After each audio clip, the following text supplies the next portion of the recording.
आपको पता होगा कि यूपी पुलिस में 50 से 55 क्वेश्चंस तो रीजनिंग के ही पूछे जाते हैं। अगर आप उनमें से 45 से 50 क्वेश्चंस को भी सही कर देते हो तो आपका सिलेक्शन होने का चांस 100% है। अब आपने रीजनिंग के सभी चैप्टर को क्लियर कर लिया, यही आपके लिए सफिशिएंट नहीं है, उसके लिए आपको बार बार प्रैक्टिस करनी होगी। अगर आप प्रश्न की प्रैक्टिस नहीं की तो आप परीक्षाओं में प्रश्न को नहीं बना पाओगे, क्योंकि ना तो आपकी स्पीड होगी, ना ही आपकी टाइप क्लियर होगी, और ना ही आप सभी प्रश्नों को अटेम्प्ट कर पाओगे, और साथ ही साथ आप आते हुए प्रश्नों को भी छोड़कर आ जाओगे। तो उसी के लिए यहाँ पर मैं रीजनिंग का प्रैक्टिस सेट लेकर आया हूँ। ये हमारा पहला प्रैक्टिस सेट है और ये स्पेशली यूपी पुलिस के लिए। यहाँ पर मैंने पिछले पेपर को ध्यान में रखते हुए, पीवाईक्यूज को देखते हुए, साथ ही साथ मैंने यूपी पुलिस के सिलेबस के अकॉर्डिंग इस प्रैक्टिस सेट में प्रश्नों को ऐड किया हूँ, ठीक है। और सबसे इंपॉर्टेंट बात यह है कि यहाँ पर मैंने लगभग सभी चैप्टर को प्रश्न को ऐड किया, और साथ ही साथ मैंने यहाँ पर टाइप वाइज भी ऐड किया हूँ, ठीक है। तो चलिए हम शुरू करते हैं प्रश्न 1 से। हमें यहाँ पर पहला प्रश्न दिया है। प्रश्न कह रहा है कि उस विकल्प या संख्या का चयन करें जो तीसरी संख्या से उसी प्रकार संबंधित है जैसे दूसरी संख्या पहली संख्या से संबंधित है। यानी यहाँ पर जिस प्रकार 5 का संबंध 120 से है, उसी प्रकार 3 का संबंध किससे होगा, ये हमें बताना है। ये हमारा एनालॉजी का प्रश्न है, नंबर एनालॉजी का प्रश्न है। तो सबसे पहले तो यहाँ पर हम ये पता करेंगे कि इस 5 से यहाँ पर 120 कैसे लिखा है, फिर उसी प्रकार हम यहाँ पर इस 3 से बता देंगे। तो सबसे पहले पता कीजिए कि 5 से 120 कैसे लिखा है। तो अगर हम यहाँ पर हम संख्या को ध्यान से देखते हैं तो संख्या में देखिए 5 हमारे पास छोटी संख्या है और इससे 120 बड़ी संख्या है। तो जब भी छोटी संख्या से हम बड़ी संख्या का संबंध देखते हैं तो सबसे पहले हम क्या करते हैं, गुणा या वर्ग या घन करके देखते हैं। तो यहाँ पर अगर हम सबसे पहले वर्ग करते हैं तो 5 का वर्ग कितना हो जाएगा, तो 5 का वर्ग होगा 25, और यहाँ पर कितना लिखा है 120। हमें यहाँ पर ज़्यादा बड़ी संख्या दिख रही है तो यहाँ पर हम क्या करेंगे, अभी घन करके देखते हैं। तो अगर हम यहाँ पर 5 का घन करते हैं तो 5 का घन कितना होता है, तो आपको पता होगा कि 5 का घन होता है 125 होता है। कितना होता है, 125 होता है। और वहाँ पर कितना लिखा, तो वहाँ पर 120 लिखा है। हमें 120 बनाना है तो यहाँ पर अगर हम 5 माइनस कर देंगे तो हमारे पास यहाँ पर कितना हो जाएंगे, 120 हो जाएंगे। कितने, 120 हो जाएंगे, और 120 यहाँ पर दिया है। अब इसी तरीके से यहाँ पर हम 3 से बताते हैं। सेम लॉजिक लगाएंगे। सबसे पहले क्या करेंगे, यहाँ पर इसका घन करेंगे। 3 का घन कितना होता है, तो आपको पता हो 3 का घन 27 से। जैसे हमने यहाँ पर घन करके 5 को माइनस किया है, वैसे कि वैसे यहाँ पर भी हम यहाँ पर 5 माइनस करेंगे। तो 27 में से जब हम 5 को माइनस करेंगे तो कितने बचेंगे, 22। तो 3 का संबंध किससे होना चाहिए, 22 से होना चाहिए। लेकिन ऑप्शन में देखेंगे तो हमारे पास यहाँ पर ऑप्शन में 22 नहीं है, तो ये वाली लॉजिक यहाँ पर नहीं लगेगी, ठीक है। अगर आप इसी 3 को भी माइनस करोगे फिर भी आपको ऑप्शन में नहीं मिलेगा। तो यहाँ पर हम दूसरी लॉजिक लगाते हैं और आपको यहाँ पर लॉजिक समझना है, ठीक है। लॉजिक को समझिए सबसे पहले। अब यहाँ पर हमने क्या करा था, वर्ग घन सब कर लिया। अब हमें यहाँ पर क्या करना, फैक्टर करना। ये लॉजिक आपको पता होगा, हमें फैक्टर करना है। फैक्टर कैसे करना, सबसे पहले देखिए यहाँ पर क्या करेंगे, 5 गुणा क्या करेंगे 4, गुणा क्या करेंगे 3। यहाँ पर हमें फैक्टर करना, आपको फैक्टर करते हुए आता ही होगा, ठीक है। 3 गुणा 2, उसके बाद गुणा 1 हो जाएगा, ठीक है। ये हमने फैक्टर किया। इनका आपस में गुणा करेंगे तो 5 चौके 20, 20 3 60, 60 दूना 120, 120 से कम 120। यहाँ पर फैक्टर करने के बाद हमने यहाँ पर गुणा किया तो यहाँ पर हमारे पास कितना आया, तो यहाँ पर हमारे पास 120 आया, और 120 यहाँ पर सीधे सीधे लिखा। अभी हमें यहाँ पर माइनस प्लस करने की भी ज़रूरत नहीं पड़ी। अब हम सेम तरीके से बताएंगे 3 का, सेम लॉजिक। तो यहाँ पर क्या करेंगे, इसका भी फैक्टर करेंगे। तो 3 का फैक्टर करेंगे तो सबसे पहले क्या करेंगे, 3 गुना, ठीक है। 3 गुना 2 और गुणा 1, ये हमने फैक्टर किया। इनका गुणा करेंगे तो 3 दूना 6, 6 कम 6। तो यहाँ पर कितना आ रहा, फैक्टर करके गुणा करने के बाद यहाँ पर हमारे पास 6 आ रहा। यानी यहाँ पर 3 का संबंध अभी किससे होना चाहिए, तो अभी 6 से होना चाहिए। कि आपको ऑप्शन में 6 दिखाई दे रहा, तो हमें ऑप्शन नंबर डी में 6 दिया है, तो इसका मतलब ये है कि 3 का संबंध किससे होगा, 6 से होगा। तो ऑप्शन नंबर डी हमारा यहाँ पर सही जवाब हो जाएगा। तो बस आपको यहाँ पर लॉजिक का पता होना चाहिए, इसीलिए मैं कहता हूँ कि आप प्रैक्टिस कीजिए तो आपको यहाँ पर हर प्रकार की लॉजिक देखने को मिल जाएगी। अब चलिए हम बढ़ते हैं प्रश्न 2 पे। अब 2 नंबर का प्रश्न दिया है। प्रश्न क्या कह रहा है, प्रश्न यहाँ पर कह रहा है कि निम्नलिखित श्रृंखला में लुप्त पद याद कीजिए। यानी यहाँ पर आपको संख्याओं की एक श्रृंखला श्रेणी दी है, इसी में एक प्रश्नवाचक चिन्ह दिया है। यहाँ पर कौन सी संख्या होगी ये आपको बताना है। तो देखिए यहाँ पर आपको एक तो खुद से भी प्रश्न को सोल्व करना है, साथ ही साथ क्योंकि मैं आपको यहाँ पर कंटिन्यू सोल्व करवाऊंगा, ठीक है। तो देखिए सबसे पहले आपको यहाँ पर क्या करना, जब भी श्रृंखला के प्रश्नों को सोल्व करना है तो सबसे पहले आपको संख्या को ध्यान से देखना कि संख्या कैसे लिखी है। तो यहाँ पर संख्या को देखें तो 10, 30, 60, 100, क्वेश्चन मार्क 210, यानी कि संख्या में ना तो वर्ग घन नहीं दिख रहा, हमें संख्या धीरे धीरे बढ़ती हुई दिख रही है। तो इस कंडीशन में यहाँ पर क्या करेंगे, अंतर करके देखेंगे। अंतर अंदर कैसे देखिए, यहाँ पर जैसे हमारे पास 10 के बाद क्या लिखा, 30 लिखा, तो ये कैसे लिखा है, तो आपको होगा यहाँ पर 10 में 20 प्लस किया है, कितना प्लस किया है, 20 प्लस किया है, तो यहाँ पर 30 लिखा है। ठीक है, यहाँ पर 20 प्लस किया तो यहाँ पर 30 लिखा है। उसके बाद यहाँ पर 30 से कितना लिखा था, 30 से यहाँ पर 60 लिखा है, यानी कि 30 से 60 मतलब यहाँ पर कितना प्लस किया है, तो यहाँ पर 30 को प्लस किया है। ठीक है, यहाँ पर कितना प्लस किया है, यहाँ पर 30 को प्लस किया है। उसी तरीके से आगे देखेंगे 60 से क्या करेंगे, 100 को देखेंगे, तो यहाँ पर कितने का अंतर है, तो यहाँ पर 60 में कितना प्लस किया, तो आप कहोगे 40 प्लस किया है।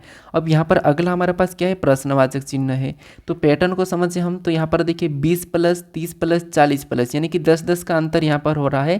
तो अगला यहाँ पर कितना प्लस होना चाहिए, इस पैटर्न के हिसाब से 50 प्लस होना चाहिए। कितना, 50। तो 100 में अगर हम यहाँ पर 50 प्लस कर देंगे तो यहाँ पर जो प्रश्नवाचक चिन्ह है यहाँ पर क्या आना चाहिए, 150। और आगे ही इसी पैटर्न के अकॉर्डिंग हम 210 का भी पता कर लेते हैं। तो यहाँ पर 20 30 40 50, तो अगला यहाँ पर 60 प्लस होना चाहिए। तो यहाँ पर 150 में अगर हम 60 को प्लस कर देंगे तो कितने हो जाएंगे, 210 हो जाएंगे। 210 यहाँ पर दिया है, मतलब ये सीरीज हमारी कंप्लीट हो चुकी है। तो जो प्रश्नवाचक चिन्ह दिया है यहाँ पर क्या होगा, 150 होगा। तो ऑप्शन में देखेंगे 150, ऑप्शन नंबर ए में दिया है, तो ऑप्शन नंबर ए हमारा यहाँ पर सही जवाब होगा। कौन सा, ऑप्शन नंबर ए।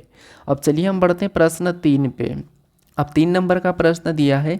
प्रश्न क्या कह रहा है, प्रश्न कह रहा है कि दिए गए विकल्पों में से संबंधित अक्षरों को चुनिए। अब ये हमारा जो प्रश्न है ये लेटर एनालॉजी का प्रश्न है। एनालॉजी में कौन सा है, लेटर एनालॉजी का।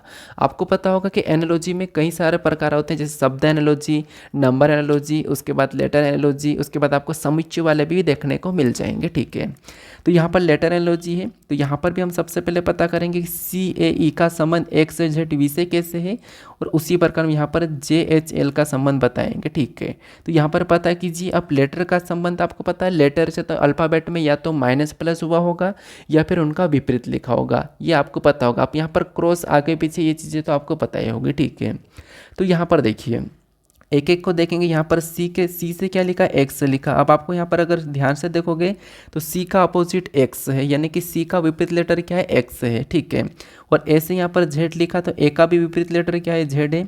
और ई का क्या है, ई का वी है, तो ई का भी विपरीत लेटर क्या है, वी है। तो यहाँ पर हमें स्पष्ट लॉजिक कौन सी देखने को मिल रही है, सभी के सभी अपोजिट है, यानी कि विपरीत लेटर है। ठीक है, तो हम यहाँ पर JHL का भी विपरीत लेटर बता देंगे। तो सबसे पहले जे का विपरीत क्या है, ये आपको पता होगा कि जे का जो विपरीत है वो क्या है, क्यू है। JQ मतलब यहाँ पर क्या है, क्यू आ जाएगा। अगर आप ऑप्शनल एलिमेंट करोगे तो केवल ऑप्शन नंबर डी में दिया है, तो यही वाला सही जवाब हो जाएगा। लेकिन पूरा चेक कर लेते हैं। एज का क्या है, तो एज का आपको पता होगा, एज का एस है। उसके बाद यहाँ पर एल है, एल का क्या है, तो एल का भी आपको पता होगा, ओ है। तो यहाँ पर QSO हमें ऑप्शन नंबर डी में दिया है। ऑप्शन नंबर डी हमारा यहाँ पर सही जवाब हो जाएगा। ठीक है, तो एनालॉजी सबसे इंपॉर्टेंट चैप्टर है, ये आपको पता होगा। अब चलिए हम बढ़ते हैं प्रश्न 4 पे। अब 4 नंबर का प्रश्न दिया है। प्रश्न क्या कह रहा है, प्रश्न कह रहा है कि दिए गए पैटर्न को ध्यान से पढ़िए और उस संख्या का चयन कीजिए जो उसमें प्रश्न चिन्ह को प्रतिस्थापित कर सकती है। यानी यहाँ पर हमारे पास एक पैटर्न है, इस पैटर्न में जो प्रश्नवाचक चिन्ह है यहाँ पर कौन सी संख्या आएगी ये आपको बताना है। तो सबसे पहले हमें इस पैटर्न को ध्यान से पढ़ना है, मतलब इस पैटर्न को ध्यान से समझना है इस आकृति में। ठीक है, और यहाँ पर हमें बताना है कि जो प्रश्नवाचक चिन्ह है यहाँ पर कौन सी संख्या होगी। अगर हम संख्या को ध्यान से देखेंगे तो यहाँ पर बहुत बड़ी संख्या दिख रही है, इधर छोटी संख्या। तो हमेशा हम क्या करते हैं, अगर पैटर्न का पता करते हैं तो हम छोटी संख्या से बड़ी संख्या की ओर जाते हैं। तो यहाँ पर छोटी संख्या से पता करते हुए क्या करेंगे, बड़ी संख्या की ओर जाएंगे। ठीक है, तो देखिए सबसे पहले अब यहाँ पर अगर हम इस 4 से इस 4 को देखते हैं, इस 4 से इस 4 को देखेंगे तो 4 एकम 4, एक गुना करेंगे तो 4 ही आएगा। फिर इस 4 से क्या करेंगे, इस 8 को देखें तो यहाँ पर देखिए 4 दूना 8, यानी कि 4 का 2 गुना करेंगे तो 8 आ जाएगा। और इस 8 से इस 24 को देखेंगे तो यहाँ पर 8 का अगर हम 3 गुना करेंगे तो 8 3 24 आ जाएगा। यानी पैटर्न देखिए 1 गुना 2 गुना 3 गुना। अगला देखिए इस 24 से अगर हम 96 को देखते हैं तो यहाँ पर देखिए 24 चौक कितने होता है, आपको पता होगा 25 चौक 100 होते हैं, तो 24 चौक 96 होते हैं। तो यहाँ पर कितना गुना हो रहा है, तो यहाँ पर 4 गुना हो रहा है। तो पैटर्न के हिसाब से 1 गुना 2 गुना 3 गुना 4 गुना। तो अगली यहाँ पर अगर हमें संख्या बताना तो हमें क्या करना होगा, यहाँ पर हमें 5 गुना करना होगा। कितना, 5 गुना। अब यहाँ पर अगर हम 96 का 5 गुना करेंगे तो 400 कितने होंगे, 80 होंगे। तो जो प्रश्नवाचक चिन्ह है इस जगह क्या आना चाहिए, यहाँ पर आना चाहिए 480। क्या आपको ऑप्शन में 480 दिखाई दे रहा है? तो आपको हो गया ऑप्शन में हमें 480 ऑप्शन नंबर बी में दिखाई दे रहा है, तो ऑप्शन नंबर बी हमारा यहाँ पर सही जवाब हो जाएगा। ठीक है, मैंने आपको पहले ही कहा कि देखिए हमारा पहला प्रैक्टिस सेट है तो लेवल थोड़ा सा कम है, धीरे धीरे मैं लेवल बढ़ा लूँगा। ठीक है, और मैं कोशिश कर रहा हूँ कि आपको हर प्रश्न समझाने की। अब चलिए हम बढ़ते हैं प्रश्न 5 पे। अब 5 नंबर का प्रश्न दिया है, प्रश्न करें कि त्रिभुज की संख्या ज्ञात करें नीचे दी गई आकृति में। तो आपको यहाँ पर 3 आकृतियाँ दिखाई दे रही है, इन तीनों आकृतियों में त्रिभुज की संख्या कितनी है ये आपको बताना है। अब मैंने आपको यहाँ पर त्रिभुज का ये जो प्रश्न है ये तो बहुत सरल लग रहा होगा, अगर आपने अच्छे से रीजनिंग कवर की होगी तो आपको सरल लग रहा होगा, लेकिन फिर भी कुछ स्टूडेंट ऐसे नए होंगे तो उनके लिए यहाँ पर मैं सरल से ही स्टार्ट कर रहा हूँ। ठीक है, धीरे धीरे हम यहाँ पर क्या करेंगे, त्रिभुज के भी अच्छे लेवल के प्रश्नों को सोल्व करने की कोशिश करेंगे। ठीक है, जिससे देखिए अभी मैं इस त्रिभुज के ट्रिक को समझा दूंगा, उसके साथ फिर मैं यहाँ पर वर्ग और आयत सभी की ट्रिक समझा दूंगा। कल के बाद हम क्या करेंगे, अगले प्रैक्टिस सेट से थोड़े से लेवल बढ़ा लेंगे। ठीक है, तो यहाँ पर आप थोड़ा सा ट्रिक को समझ लीजिए। देखिए सबसे पहले तो हम क्या करते हैं, सिंगल सिंगल काउंट करते हैं। कैसे, देखिए जैसे मान लो ये हमारा एक त्रिभुज है, ये हमारा क्या एक त्रिभुज है। ठीक है, तो यहाँ पर हम आसानी से बता देंगे ये एक त्रिभुज है। अब यहाँ पर अगर हम गिनेंगे तो एक ये वाला, एक ये वाला, एक बड़ा वाला मिला के इसमें 3 हो जाएगा। लेकिन ऐसे गिनेंगे ना तो हमारा समय बहुत ज़्यादा चले जाएगा। तो आपको यहाँ पर ट्रिक लगाना है। ट्रिक क्या लगाना, देखिए इनमें क्या होता है कि कॉलम बना हुआ रहता है और तल से, ठीक है, तो आपको क्या करना है, उस कॉलम को जहाँ से तल है, तल से आपको क्या करना है, कॉलम में संख्या लिखना है। जैसे तल का मतलब ये कि ये नीचे से ये तल है। ठीक है, कभी कभी होता क्या है कि आपको इसे बीच में से यहाँ से भी लाइन देखने को मिल जाती है, तो फिर आपको उसमें अलग से भी लिखना पड़ता है। ठीक है, तो तल से लिखेंगे तो ये हमारा पहला और ये हमारा दूसरा। ठीक है, ऊपर कोई लाइन नहीं है तो इनको क्या करेंगे, प्लस कर देंगे, तो 1 और 2 कितने हो जाएंगे, 3 हो जाएंगे। तो यहाँ पर 3 त्रिभुज है। सेम यहाँ पर भी देखिए हमारा 1, ये हमारा 2, ये तीसरा कॉलम है तो 3, इनको भी जोड़ देंगे तो 1 और 2 3, 3 6, तो यहाँ पर कितने हो जाएंगे, इस आकृति में 6 हो जाएंगे। उसके बाद यहाँ पर लिखेंगे 1, 1 के बाद यहाँ पर 2, 2 के बाद 3, 3 के बाद यहाँ पर 4 और ये 5, इनको सभी को जोड़ेंगे तो 1 और 2 3, 3 6, 6 4 10 5 15, यहाँ पर कितना आ रहा था, यहाँ पर 15 आ रहा है। ठीक है, तो यहाँ पर हमने क्या करा, अगर आपको देखिए मान लो अगर आपको यहाँ से और लाइन ऐसी खींची हुई मिल जाती तो आपको फिर अलग से यहाँ पर भी लिखना होगा 1, उसके बाद 2, फिर 3 और इनको भी जोड़ के यहाँ पर 6 और इन दोनों को जोड़ना होगा। ठीक है, तो यहाँ पर लाइन खींची हुई नहीं मिली तो हमने वहाँ पर ऊपर नहीं लिखा। ठीक है, आपको ऐसा भी मिल सकता है। तो अभी देखिए यहाँ पर क्या है, 3 है, 3 के बाद 6, 6 के बाद 15 है, तो ऑप्शन में देखिए 3 6 15, ऑप्शन में देखेंगे 3 6 15, तो ऑप्शन नंबर बी में दिया है तो ऑप्शन नंबर बी हमारा यहाँ पर सही जवाब हो जाएगा। ठीक है, तो ये तरीका याद रखना, मैं बार बार नहीं बताऊंगा, अगले प्रैक्टिस सेट में हम थोड़ा सा लेवल बढ़ा लेंगे। ठीक है, अब बढ़ते हैं प्रश्न 6 पे। अब 6 नंबर का प्रश्न दिया है, यहाँ पर प्रश्न क्या कह रहा है, प्रश्न कह रहा है कि दी गई आकृति में वर्गों की संख्या ज्ञात करें।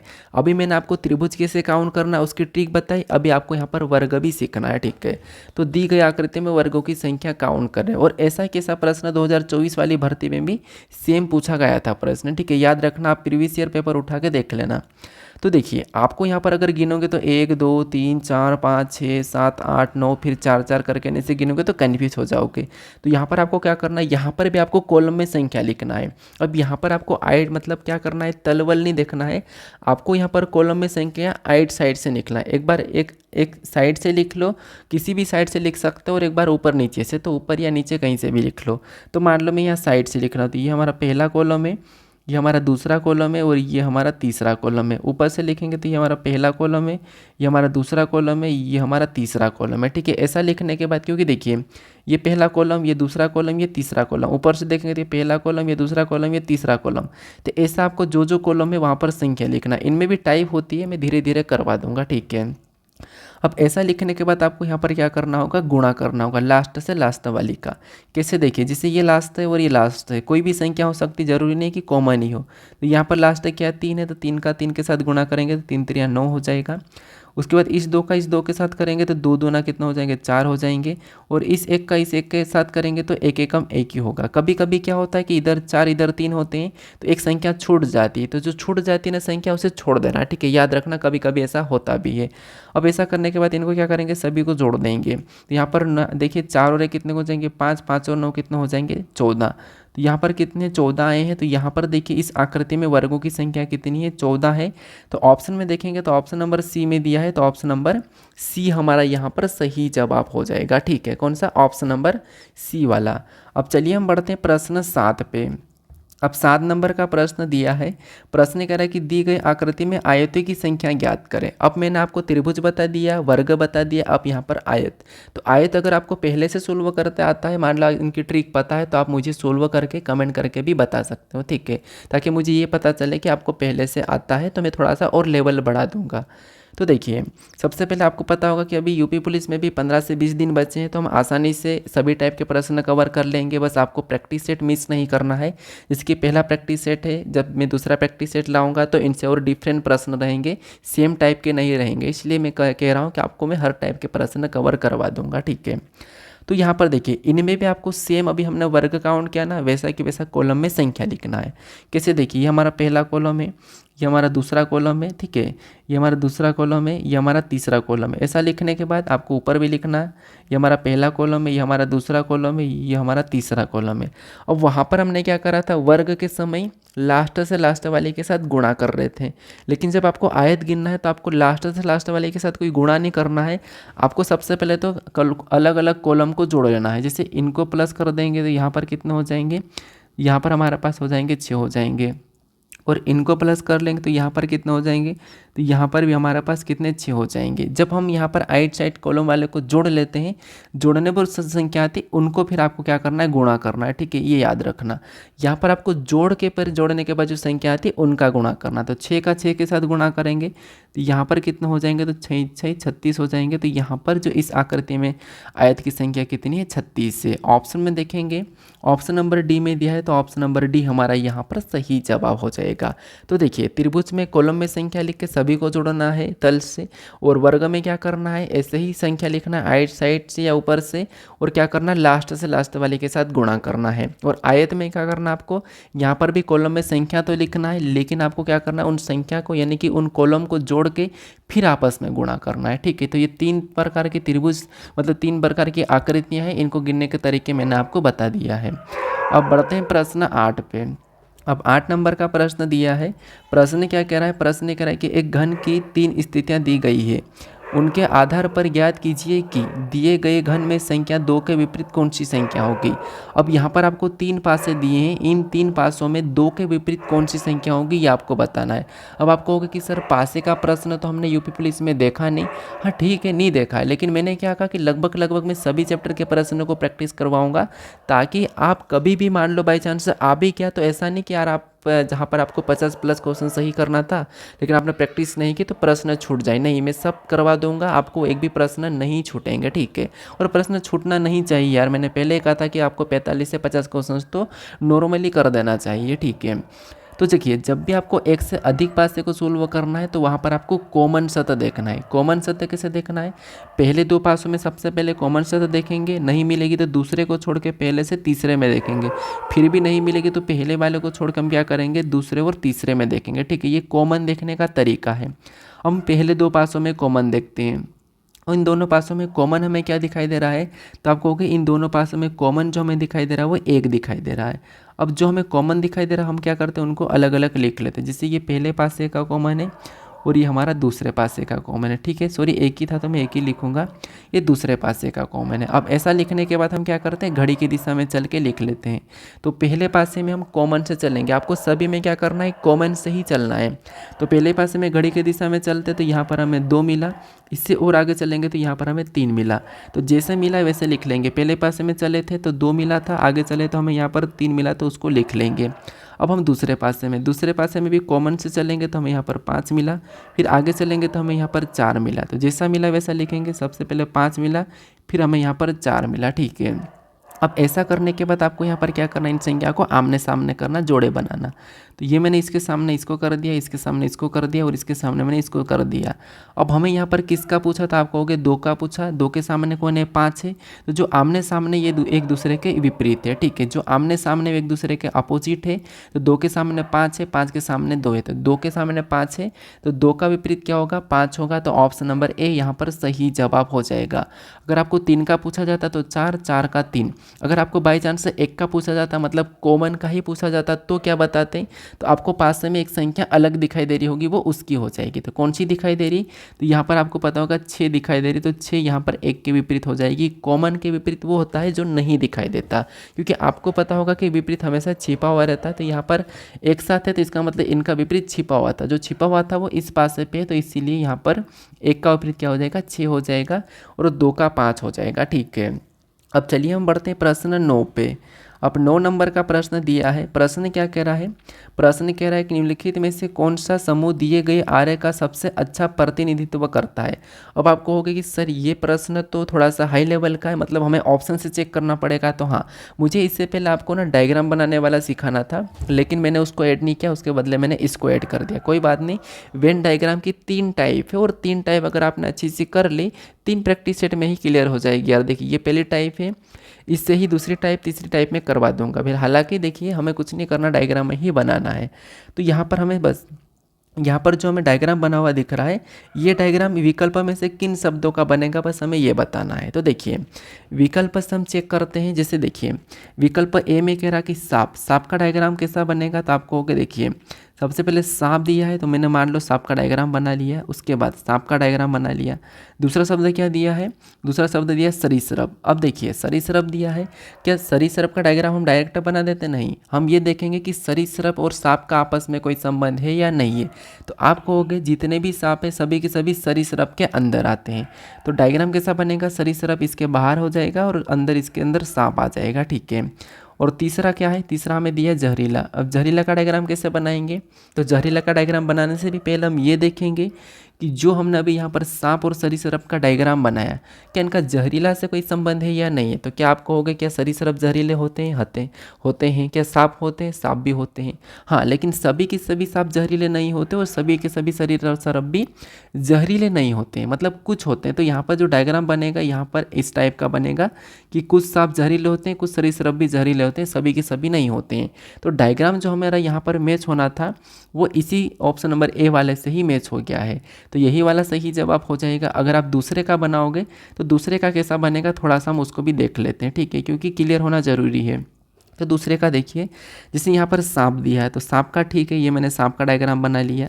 उसके बाद आप कहोगे यहाँ पर हमें छिपकली दी, क्या छिपकली और सांप का आपस में कोई संबंध है, नहीं। सांप अलग होता है, छिपकली को अलग होती है, सांप अलग होता है, छिपकली अलग होती है। तो यहाँ पर डायग्राम दोनों का कैसा बनेगा, अलग अलग।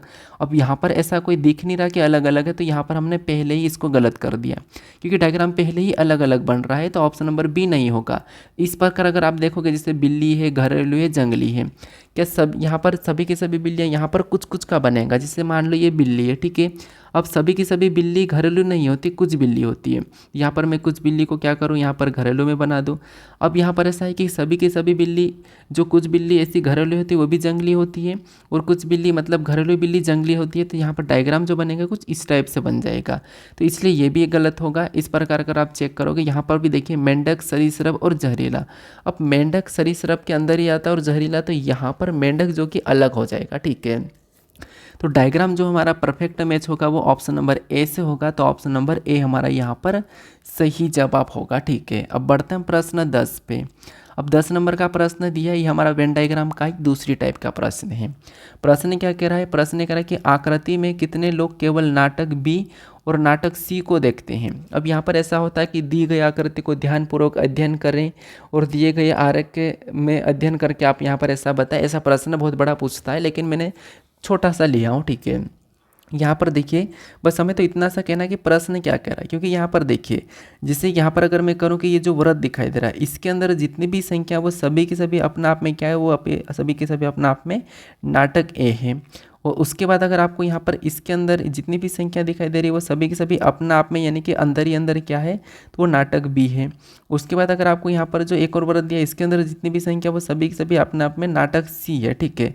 क्या है, नाटक सी है। अभी हमें प्रश्न क्या कह रहा है, तो जो हमें यहाँ पर प्रश्न कह रहा है वो कह रहा है कि यहाँ पर कितने लोग केवल नाटक बी और नाटक सी को देखते हैं। नाटक बी और केवल नाटक सी को देखते हैं, ये हमें बताना है। तो सबसे पहले केवल कह दिया, इसका मतलब हमें यहाँ पर 20 को नहीं लेना, मतलब नाटक ए वाले को सभी को हटा देना है। अब हमें केवल नाटक बी और सी को लेना है। तो 14 को देखेंगे तो नाटक केवल बी में है, 25 को देखेंगे तो नाटक सी में है। तो हमारे पास केवल एक ही संख्या 16 जो है वो नाटक बी और सी दोनों को देख रहे हैं। तो 16 ऑप्शन में देखेंगे, तो 16 में ऑप्शन नंबर बी में दिया है, तो ऑप्शन नंबर बी हमारा यहाँ पर सही जवाब हो जाएगा। तो आपको इसे संख्या को काट देना प्रश्न को देखते ही, ठीक है। अब बढ़ते हैं प्रश्न 11 पे। अब 11 नंबर का प्रश्न दिया है। प्रश्न क्या कह रहा है, प्रश्न कह रहा है कि दिए गए विकल्पों में से विषम शब्द अक्षर संख्या ज्ञात कीजिए। मतलब दिए गए विकल्पों में विषम शब्द या अक्षर या संख्या ज्ञात कीजिए। मतलब आपको ना ऐसा है कि विषम बताने यानी कि असंगत के लिए संख्या भी आती है, शब्द भी आता है और लेटर भी आते हैं। इसके अकॉर्डिंग यहाँ पर प्रश्न में सभी टाइप हो रखा है, ठीक है। तो आपको यहाँ पर ये बताना है कि यहाँ पर आपको 4 विकल्प दिए हैं, इनमें से 3 किसी न किसी प्रकार से एक ही जैसे हैं, एक अलग है, उस अलग का आपको चयन करके बताना है। तो यहाँ पर देखिए सबसे पहले संख्या में सबसे पहले देखिए इसमें बहुत सारी लॉजिक लगती है। संख्या को आपस में गुणा करना, संख्या को जोड़ना, संख्या को देखना कि वर्ग है कि घन है, क्या संख्या भाज्य अभाज्य है, विषम है, सम है, ये हम सब कुछ देखते हैं। लेकिन पहले आपको गुणा या फिर आपस में जोड़ना ये चीज़ें नहीं करना। सबसे पहले आपको स्पष्ट रूप से देखना है कि संख्या किसी का वर्ग या घन है या फिर अभाज्य संख्या है। ये 3 चीज़ें सबसे पहले देखना है और ये 3 चीज़ें पहले देखने के बाद आपको आंसर टिक करना है, क्योंकि ये 3 चीज़ें अगर है और उसके बाद अगर आप जोड़ के अलग करने की कोशिश करोगे तो आपका प्रश्न गलत होगा। पहले आपको चेक करना है कि संख्या वर्ग तो नहीं है, घन तो नहीं है या फिर अभाज्य तो नहीं है, ठीक है। तो ये सबसे पहले देखना। अगर इनका लॉजिक नहीं मिले तो फिर आपको जहाँ पर जोड़ना घटाना करना है, ठीक है। तो यहाँ पर अगर हम संख्या को ध्यान से देखेंगे तो ये वाली संख्या हमारी कौन सी अभाज्य है, ये भी अभाज्य, ये भी अभाज्य है। और हमारे पास 93 वो कौन सी संख्या है, भाज्य संख्या है। तो यही वाला हमारा यहाँ पर इनसे अलग होगा। ऑप्शन नंबर कौन सा वाला, ए वाला यहाँ पर सही जवाब हो जाएगा, क्योंकि 79 अभाज्य संख्या, 89 अभाज्य और 97 भी अभाज्य संख्या, लेकिन जो 93 है ये भाज्य संख्या है। तो ऑप्शन नंबर हमारा कौन सा वाला, ऑप्शन नंबर ए यहाँ पर सही जवाब होगा, ठीक है। आसान सा प्रश्न था। अब चलिए हम बढ़ते हैं प्रश्न 12 पे। अब 12 नंबर का प्रश्न दिया है। प्रश्न क्या करा, प्रश्न करा कि दिए गए विकल्पों में से भिन्नों को चुने। अभी हमने क्या करा था कि इसी टाइप के प्रश्न में हम संख्या को देखा था। आपको लेटर वाला भी मिल जाता है। तो यहाँ पर भी आपको 4 लेटर समूह दिए हैं, इनमें से एक अलग है, वो बताना। तो बताइए अब लेटर को कैसे सोल्व करोगे, आपको एक एक लेटर को देखना है, समूह में ही एक एक लेटर को देखना है। कैसे देखिए, जैसे एम से क्या करेंगे, क्यू को देखेंगे। तो एम 13 पे, क्यू 17 पे, 13 4 17 होते हैं, मतलब यहाँ पर कितना प्लस हो रहा है, 4 प्लस हो रहा है। एम 13 पे, क्यू 17 पे, मतलब 13 4 17, तो यहाँ पर 4 प्लस हुआ है। ओ से क्या करेंगे, जे को देखेंगे। तो ओ हमारा 15 पे, जे हमारा 10 पे। यहाँ पर क्या हो रहा था आपको कि यहाँ पर 5 माइनस हुआ है। फिर एल से पी को देखते हैं। तो एल हमारा 12 पे, एल 12 पे, पी 16 पे, मतलब यहाँ पर कितना प्लस हो रहा है, 4 प्लस हुआ है। फिर एफ से जे को देखेंगे। तो एफ हमारा 6 पे, जे 10 पे, यहाँ पर भी 4 प्लस हुआ है। तो अब आपको यहाँ पर पहले ही लेटर में अलग दिखाई दे रहा होगा कि सभी में 4 प्लस हुआ था, लेकिन इसमें 5 माइनस हो रहा है। तो बाकी में 4 4 प्लस, इसमें 5 माइनस, मतलब यही वाला भिन्न हो जाएगा, यही वाला अलग है। तो ऑप्शन नंबर बी यहाँ पर सही जवाब होगा। देखिए आप वीडियो को रख कर खुद से सोल्व करें, क्योंकि मैं यहाँ पर आपको चांस नहीं दूंगा, मैं कंटिन्यू करवाऊँगा। अब वीडियो को पॉज कर लीजिए, ठीक है। अब चलिए हम बढ़ते हैं प्रश्न 13 पे। अब 13 नंबर का प्रश्न दिया है। प्रश्न क्या कह रहा है, प्रश्न कह रहा है कि यदि किसी सांकेतिक भाषा में रेडियो को UDGLR लिखा जाए तो फोटो को उसी भाषा में क्या, मतलब उसी भाषा में लिखा जाएगा। तो आपको बताना कि जिस प्रकार रेडियो को UDGLR लिखा गया है तो उसी प्रकार फोटो को भी क्या लिखा जाएगा, ये आपको बताना, ठीक है। ये हमारा कोडिंग डिकोडिंग का प्रश्न है। और कोडिंग डिकोडिंग में क्या होता है कि लेटर का कोड लेटर दिया जाता है, लेटर का कोड संख्या दिया जाता है, ये सबसे ज़्यादा होता है, ठीक है। अब यहाँ पर हमारे पास लेटर का कोड क्या है, संख्या है। तो हम यहाँ पर क्या करेंगे, इन लेटरों को, सॉरी यहाँ पर हमारे पास लेटर का कोड क्या है, लेटर ही है। तो यहाँ पर हम क्या करेंगे, लेटर से ही देखेंगे। अब लेटर का कोड अगर लेटर से तो अल्फ़ाबेट में या तो माइनस हुआ होगा, प्लस हुआ होगा, या उसका विपरीत लिखा होगा। अब ये क्रॉस कर सकता है, आगे से पीछे से कुछ भी करे, वैसे कि वैसे हम बता देंगे, ठीक है। तो हम चेक करते हैं सबसे पहले। तो यहाँ पर देखिए आर से क्या करेंगे, आर से यू को देखेंगे तो आर 18 नंबर पे, यू 21 नंबर पे, मतलब यहाँ पर कितना 3 प्लस है। फिर ए से डी को देखेंगे तो ए हमारा 1 नंबर पे, डी हमारा 4 नंबर पे, मतलब यहाँ पर भी 3 प्लस है। डी से जी को देखेंगे तो डी 4 पे, जी 7 पे, मतलब यहाँ पर भी 3 प्लस है। फिर आई से एल को देखेंगे तो आई हमारा 9 पे, एल 12 पे, मतलब यहाँ पर भी 3 प्लस है। फिर ओ से आर को देखेंगे तो ओ 15 पे, आर 18 में, मतलब यहाँ पर भी 3 प्लस है। अब आप कहोगे कि सर आप पूरा क्यों चेक कर रहे हैं, क्योंकि देखिए आपको पूरा चेक करना है जी। कभी कभी ऐसा होता है कि बीच वाले लेटर को वैसा ही लिख देता है, या बीच वाले लेटर में ज़्यादा प्लस या माइनस कर देते हैं, इसलिए आपको पूरा चेक करना। हमने पूरा चेक किया, सभी में 3 प्लस दिखा, तो अभी हम यहाँ पर भी 3 प्लस करके सीधे लगा देंगे।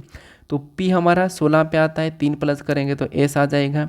एच हमारा 8 पे आता है, 3 प्लस करेंगे तो 11, मतलब क्या आ जाएगा। तो एस के ऑप्शन में हमें दिया है। ओ हमारा 15 पे आता है, 3 प्लस करेंगे तो यहाँ पर आर आ जाएगा। टी हमारा 20 पे आता है, 3 प्लस करेंगे तो डब्ल्यू आ जाएगा। ओ हमारा 15 पे आता है, 3 प्लस करेंगे तो आर आ जाएगा। ये ऑप्शन में देख लीजिए, हमें ऑप्शन नंबर सी में दिया है। ऑप्शन नंबर सी यहाँ पर सही जवाब हो जाएगा, ठीक है। आपको ऑप्शन यहाँ पर बी होना था, लेकिन सी है, कोई बात नहीं।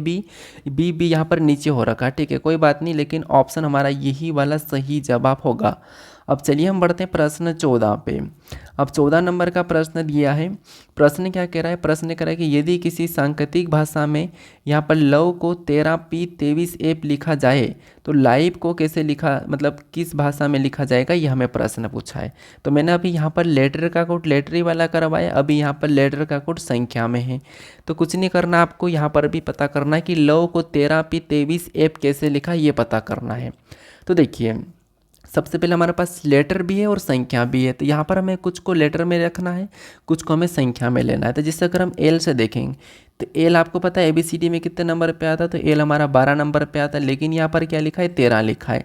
मतलब 12 में क्या करा, 1 प्लस कर दिया, तो यहाँ पर क्या आ जाएगा 13, और यहाँ पर 13 लिख दिया।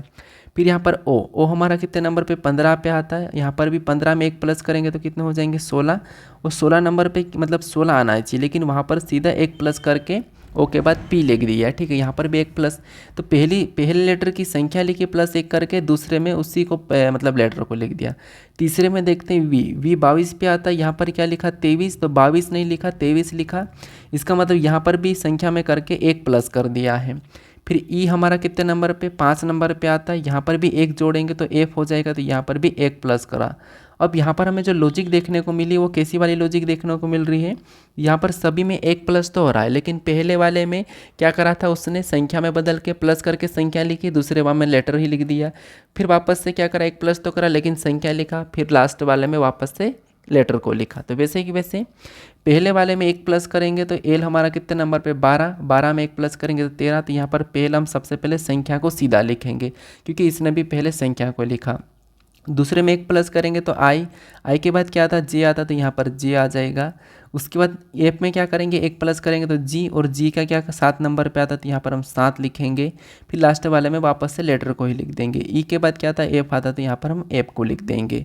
तो हमने सेम जिस तरीके से यहाँ पर लिखा है वैसा कि वैसा हमने यहाँ पर भी पता कर लिया। 13J7 एफ ऑप्शन में देखेंगे तो ऑप्शन नंबर यहाँ पर देखिए बी में दिया है, तो ऑप्शन नंबर बी हमारा यहाँ पर सही जवाब हो जाएगा, ठीक है।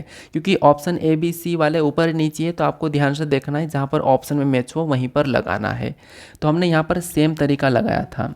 अब चलिए हम बढ़ते हैं प्रश्न 15 पे। अब 15 नंबर का प्रश्न दिया है।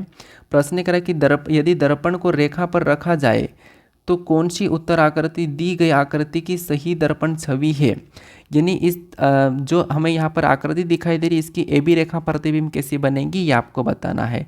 तो यहाँ पर क्या होता है कि देखिए सबसे पहले आप थोड़ा सा समझ लीजिए, जब आपको ए बी रेखा मतलब कोई भी रेखा दी हो, ए बी रेखा हो, एम एन रेखा हो, एक्स वाई रेखा हो, कोई भी रेखा हो, कुछ भी रेखा हो, कोई मतलब नहीं।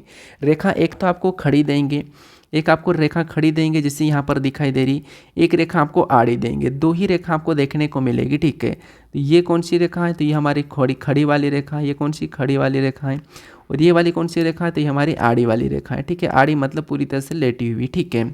तो ये आड़ी रेखा है, एक खड़ी रेखा है। तो जब देखिए जब खड़ी रेखा होगी तब याद रखना दाएं बाएं का स्थान चेंज होगा। खड़ी में खड़े वाले का चेंज नहीं होगा और आड़ी में आड़े वाले का चेंज नहीं होगा। याद रखना आड़ी में आड़े वाले का चेंज नहीं होगा।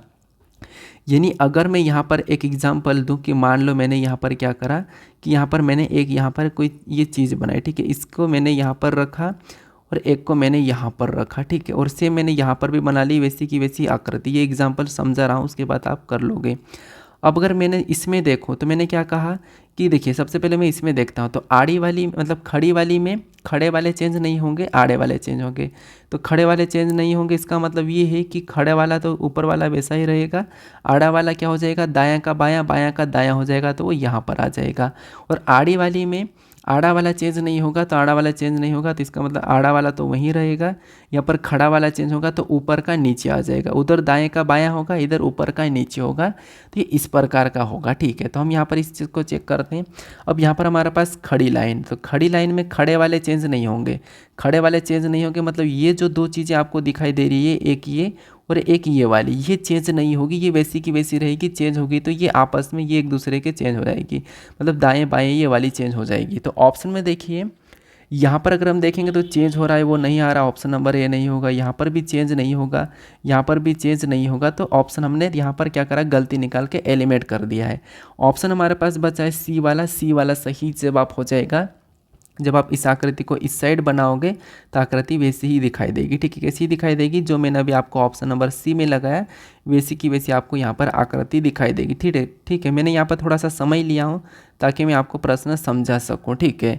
तो इसका प्रतिबिंब इस साइड ऐसा बनेगा, कैसा, इस प्रकार का बनेगा। जो ब्लैक वाला वो इस साइड आ जाएगा, ठीक है, पूरी तरह से यहाँ पर ब्लैक वाला आ जाएगा और इधर बिंदी वो यहाँ पर आ जाएगी, ठीक है, दाएँ का बायाँ चेंज होगा।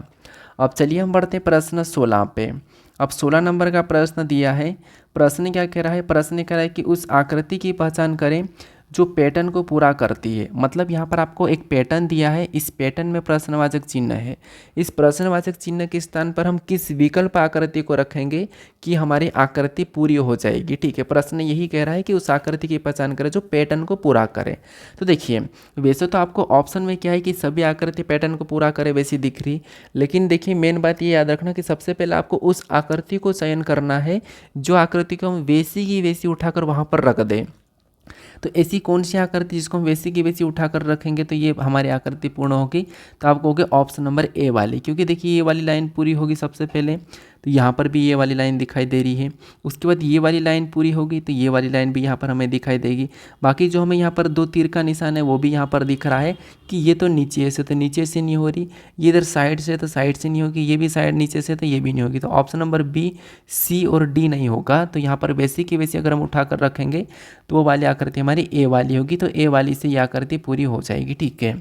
तो ऑप्शन नंबर ए हमारा यहाँ पर सही जवाब होगा। आसान सा प्रश्न है, बस आप समझ जाइए, बाकी हम थोड़ा सा लेवल बढ़ा लेंगे। अब चलिए हम बढ़ते हैं प्रश्न 17 पे। अब 17 नंबर का प्रश्न दिया है। प्रश्न क्या कह रहा है, प्रश्न कह रहा है कि अक्षरों का कौन सा समूह एक एक करते रिक्त स्थानों में रखे जाने से श्रेणी को पूर्ण करेगा। मतलब अक्षरों का कौन सा समूह एक एक करके रिक्त स्थानों में रखे जाने से श्रेणी को पूरा करेगा, ये हमें प्रश्न पूछा। तो ये भी हमारा सीरीज का प्रश्न है। सीरीज में भी letter series, number series, repeated series और लेटर तथा संख्या सीरीज ऐसे प्रश्न बनते रहते हैं। और अभी तो आपको पता होगा कि एसएससी जैसी एग्जाम में तो वहाँ पर शब्द सीरीज भी आने लग गई है, ठीक है। तो देखिए जब आपको ऐसी सीरीज वाले प्रश्नों को सोल्व करना है तो आपको क्या करना है, यहाँ पर खंड बना के गिन के खंड बना लेना, या फिर आपको देखना कि रिक्त स्थान के बाद कौन सा लेटर लिखा, ये भी आपको देख के सोल्व करना। दो तरीके हैं। तो सबसे पहले सभी को गिन के खंड बना दे, जैसे 1 2 3 4 5 6 7 8 9 10 11 12, टोटल 12 है। तो यहाँ पर हम 4 4 में या 3 3 में खंड बना सकते हैं। तो यहाँ पर मैं 3 3 में सबसे पहले बना के देखता हूँ। तो ये मैंने 3 3 में खंड बना लिया है। अब यहाँ पर खंड बनाने के बाद हम देखेंगे कि कहाँ पर ज़्यादा लेटर लिखे हुए दिख रहे हैं।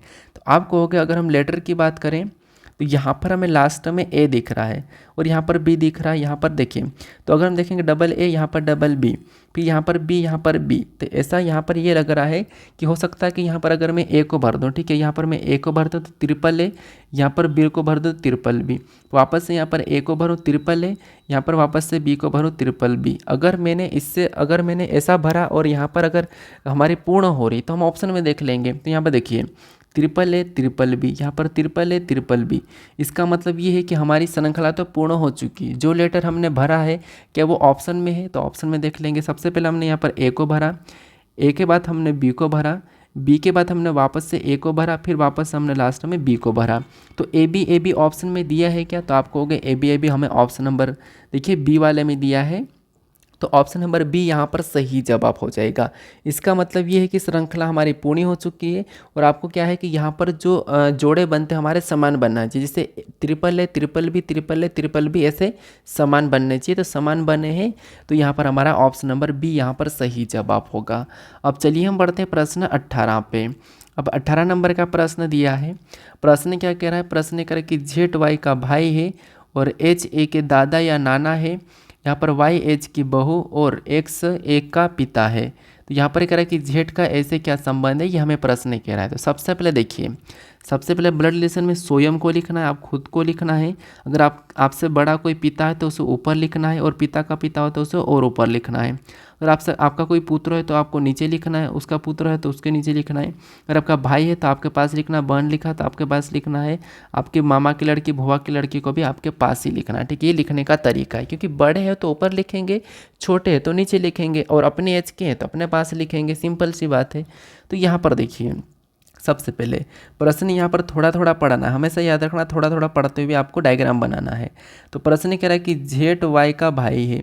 अब यहाँ पर जो जेड है, ठीक है, ये जेड क्या है, तो जेड वाई का भाई है। तो यहाँ पर मैं जेड को वाई का भाई बना लेता हूँ। ठीक है, यहाँ पर मैं क्या करता हूँ, जेड को वाई का भाई बना लेता हूँ। तो जेड को ने वाई का भाई है, तो यहाँ पर मैं प्लस लगा देता हूँ। आगे प्रश्न कह रहा है कि एच ए के दादा या नाना है। जो एच है ये ए के दादा या नाना है। तो ए के दादा या नाना है, तो यहाँ पर तो जेड और वाई है, तो वहाँ पर हम नहीं बता पाएंगे, तो अब इसको छोड़ देते हैं। आगे पढ़ते हैं। यहाँ पर कह रहा है कि वाई एज की बहू है। वाई जो है वो एज की बहू है। ये बहू है मतलब ये लड़की है, और किसकी बहू है, तो वो एज की बहू है। किसकी, एज की बहू है। तो एज ऊपर जाएगा, और एज की बहू है तो ये पिता या माता होगा। ठीक है, ये कौन है, एच की बहू है। अब देखिए ये एच की कौन है, बहू है। अब यहाँ पर देखिए, यहाँ पर क्या करा था कि एच ए के दादा या नाना है। जो एच है वो ए के दादा या नाना है। ए के दादा या नाना है, इसका मतलब ये है कि ये जो एच है ये नाना भी हो सकता है, और मतलब दादा या नाना। इसका मतलब ये है कि ए कौन हो जाएगा, यहाँ पर देखिए। और यहाँ पर क्या करा, आगे हम पढ़ लेते हैं। एज कौन है, यहाँ पर देखिए ये 100% आदमी है। अब ये दादा की नाना हमें आगे कन्फर्म हो जाएगा। यहाँ पर क्या करा था कि और एक्स ए का पिता है। जो एक्स है वो ए का पिता है। एक्स कौन है, ए का पिता है। ए कौन है, तो देखिए एच ए के दादा या नाना है। एच ए के दादा या नाना है। एच ए के दादा या नाना है, मतलब जो एच है एच ए के दादा या नाना है। तो इसका मतलब ये कि जो ए है वो इनकी कहीं ना कहीं संतान होगी। किनकी संतान होगी, वाई की। ठीक है, तब ये दादा या नाना हो जाएगा। अब यहाँ पर देखिए, एक्स ए का पिता है। जो एक्स है वो ए का पिता है, तो यहाँ पर क्या करेंगे, एक्सो को ए का पिता बनाएंगे। एक्सो को क्या करेंगे, ए का पिता बनाएंगे, तो ये पिता बन गया। अब ये देखिए जो ए है, ठीक है, एक्स ए का पिता है तो ये इसकी संतान है। ये क्या है, इसकी संतान है। अब हमें यहाँ पर देखिए इसकी संतान है, और ये कहा था कि जो यहाँ पर एच ए के दादा या नाना है, दादा या नाना है, तो या तो ये जो दादा या नाना मतलब ये दोनों की संतान है। ये कौन है, दोनों की संतान है। या तो इसका पिता होगा तो नाना, और इसका पिता होगा तो इस एक्स का पिता होगा अगर ये, तो दादा, और वाई का पिता होगा तो नाना। ठीक है, अब यहाँ पर हम देखते हैं कि प्रश्न क्या पूछ रहा है। प्रश्न पूछ रहा है कि जेड का ऐसे क्या संबंध है। जेड का ऐसे क्या संबंध, जहाँ पर भी से लगा वहाँ से उल्टा बताना है कि ए का जेड क्या लगेगा। तो ए का जेड क्या लगेगा ये आपको बताना है। तो ए कहाँ पर है, आप कहोगे ए यहाँ पर है। अब आप कहोगे ए यहाँ पर है, ए का 100% एक्स पिता है, और 100% ये कौन है, इसकी माँ है। ये कौन है, माँ है। अब ये माँ है, इसका मतलब अपने माँ का जो भाई है, अपने माँ का जो भाई है वो अपना क्या लगता है, तो आप कहोगे अपनी माँ का भाई अपना मामा लगता है। तो मामा ऑप्शन में देखेंगे तो ऑप्शन नंबर बी में दिया है। ऑप्शन नंबर बी हमारा यहाँ पर सही जवाब हो जाएगा। अब देखिए इसी में आपको एक और इस टाइप का प्रश्न देखने को मिलता है। ये प्रश्न भी काफ़ी ज़्यादा पूछा जाता है, और यहाँ पर काफ़ी सारे स्टूडेंट कन्फ्यूज हो जाते हैं। लेकिन अभी हमने जैसे 18 नंबर के प्रश्न को देखा था वैसा ही यहाँ पर सोल्व करना, बस आपको यहाँ पर इनके अर्थ दिए जाते हैं। कैसे, देखिए यहाँ पर आपको एक समीकरण दी, इसमें कुछ चिन्ह है, इसको देखना, इनमें रिलेशन देखना। कैसे देखना, सबसे पहले इन दोनों में हम रिलेशन देखते थे। यहाँ पर क्या है, r@t, तो हम एट द रेट का अर्थ देख लेंगे, फिर आर और टी में हम क्या करेंगे, यहाँ पर रिलेशन निकाल लेंगे। तो यहाँ पर देखिए जे एट द रेट के का अर्थ है कि जे के की माँ है, जे एट द रेट के का अर्थ है कि जे के की माँ है। तो यहाँ पर भी आर टी की माँ हो जाएगी, जहाँ पर जे के की माँ है वहाँ पर यहाँ पर क्या हो जाएगी, आर टी की माँ हो जाएगी। तो आर क्या हो जाएगी, आर टी की माँ हो जाएगी। तो टी को कहाँ पर लिखेंगे, नीचे लिखेंगे, आर कौन है, टी की माँ है तो माइनस लगा देते हैं। अब आगे देखेंगे टी और हेस के बीच में, तो इनका रिलेशन देखने के लिए हमें यहाँ पर ऊपर देखना होगा कि क्या अर्थ है। तो यहाँ पर जे हेस के का अर्थ है कि जे के की पत्नी है, यहाँ पर जे हेस के का अर्थ है कि जे के की पत्नी है। तो यहाँ पर भी टी एम की पत्नी हो जाएगी, टी क्या हो जाएगी, एम की पत्नी हो जाएगी। तो टी कौन कौन हो जाएगी, एम की पत्नी हो जाएगी। तो यहाँ पर हम पति पत्नी का जोड़ा बनाएंगे, टी एम की पत्नी है तो ये फिर पति होगा। अब आगे देखेंगे यहाँ पर एम और एन के बीच में, यहाँ पर क्या है, प्लस का चिन्ह, और प्लस का अर्थ क्या है कि जे प्लस के का अर्थ है जे के का पिता है, जे प्लस के का अर्थ क्या है, जे के का पिता है। तो यहाँ पर भी एम एन का पिता हो जाएगा, एम क्या हो जाएगा, एन का पिता हो जाएगा। तो एन को क्या करेंगे, नीचे लिखेंगे, एम एन का पिता है। फिर आगे देखेंगे यहाँ पर एन और ओ के बीच में रिलेशन, तो यहाँ पर माइनस का चिन्ह है, और माइनस का अर्थ क्या है कि जे माइनस के का अर्थ है जे के का भाई है, जे माइनस के का अर्थ क्या है, जे के का भाई है। तो यहाँ पर भी एन ओ का भाई हो जाएगा, एन क्या हो जाएगा, ओ का भाई हो जाएगा, तो इसके पास ही लिखेंगे, और एन ओ का भाई है तो यहाँ पर हम प्लस लगा लेंगे। अब ये ओ लड़का है कि लड़की ये कंफर्म नहीं है, लेकिन एन का बहन या भाई है, ठीक है। अब देखिए, अब प्रश्न क्या पूछ रहा है ये समझते हैं। तो प्रश्न में पूछ रहा है कि दिए गए व्यंजक में एन टी से किस प्रकार संबंधित थे। यहाँ पर आपको बताना कि टी से, यानी कि जहाँ पर भी से लगा वहाँ से उल्टा बताना कि टी का एन क्या लगेगा। जैसे कि मैं कहूँ कि एन टी से किस प्रकार संबंधित है, मैंने कहा कि आप उससे किस प्रकार संबंधित है, तो आप कहोगे मैं उसका भाई बहन चाचा चाची कुछ भी बताओगे। वैसे यहाँ पर भी एन टी से किस प्रकार संबंधित है, तो टी का एन क्या लगेगा, तो टी कहाँ पर है, यहाँ पर है। अब टी कौन है, तो टी आप कहोगे टी और एम ये आपस में पति पत्नी, और ये टी का एन कौन है, पुत्र है, तो इसका भी पुत्र होगा। तो यहाँ पर टी का जो एन क्या लगेगा, पुत्र लगेगा। तो पुत्र ऑप्शन में देखेंगे तो ऑप्शन नंबर बी में दिया है, तो ऑप्शन नंबर बी हमारा यहाँ पर सही जवाब हो जाएगा।